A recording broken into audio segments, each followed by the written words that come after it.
How did you know that this was the right time to reemerge? Because you could have easily pulled an Adele or Sade and been gone for 6 or 10 years. How did you know that you were ready to return to the scene right now? I was still going to wait until next year. This exhibition was going to be in Senegal. And then I called Mrs. Falawio, talked to her about the idea, um, and everything like happened really quickly. I also spoke with Tokine Peterside, and we thought it would be a good idea to introduce the concepts. I mean, this is an introduction. It's a very extravagant introduction, but it's an introduction to a traveling series. And I thought better to just bite the bullet. There are going to be mistakes made. I have nerves, but I've been sitting on this body of work for 3 years, and I thought it was just time to let go. Break down what it means exactly and what made you want to explore this topic. So the whole series is called The Artist's Algorithm. And this introduction is called Why Nations Win, largely because I think that's the central and defining question for all the exhibitions that you'll see, whether we're in Senegal or whether we're in Harlem. And it's a question that I've always thought about as a child, having been born in Togo, but grew up partly in the States, partly in the UK. I lived in Rwanda, lived in Tanzania, and then moved to Nigeria actually as an adult. And even as a child, you're looking around and you're saying, why is this country doing well and this one is, just sort of in a continuous failed state or lagging behind? And those questions have stuck with me from when I was studying sort of engineering, economics, and education, and even now as an artist. And so I think it's the central question for all of my work, and really maybe all of my life's work as well. And the artist algorithm is an attempt to answer that from an artist's perspective, right? So many swim stories, especially when they're associated with Black people, often have a tragic narrative associated with them. But your work attempts to at least present a counter narrative to that.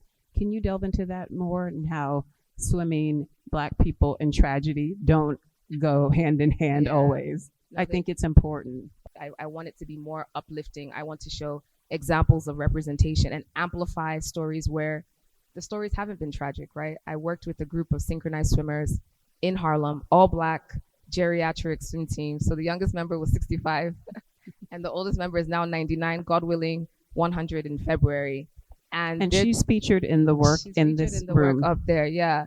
And they're just killing it in Harlem. They're like the darlings of that city, and they give back to the community by teaching young kids how to swim. And so that's a really triumphant story.